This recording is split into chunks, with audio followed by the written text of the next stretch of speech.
কি সমস্যা? রাজীব, তোমার ডাকলাম, তোমার আব্বার কিডনি দুইটা তো নষ্ট হয়ে গেছে গা। হ্যাঁ আঙ্কেল, আপনি কোন কি এখন কি করুন যায়? কি আর করবা, তোমরা তো 3 ভাই, 6টা কিডনি, একটা কিডনি দিলেই বাচ্চা যায়। আরে আঙ্কেল, আপনি কোন কি? আমি তো বিয়ে শাদী করছি, আমার তো প্রবলেম আছে। এখন কি আমার কিডনি দেওয়া সম্ভব? রাজীব, তুমি একটা কথা বললা, তোমার বাপ মরে যাবে, তুমি ভবিষ্যতের কথা চিন্তা ভাবনা করতে আছো। আরে আঙ্কেল, এটা আপনি কি কন? আমি একটা কিডনি দিয়া আমার বাবাটা কি মরে যাবো গা? আরে এটা হইব কা, একটা মানুষের কাছে তো 2টা কিডনি থাকে, একটা দিলেই তো তোমার বাপ বাচ্চা জায়গা।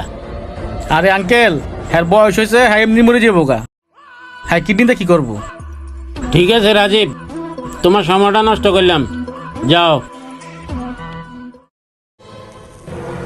ফারুক ভাই, কি বুঝলেন? দাঁড়ান, আরো বুঝাইতে আসি।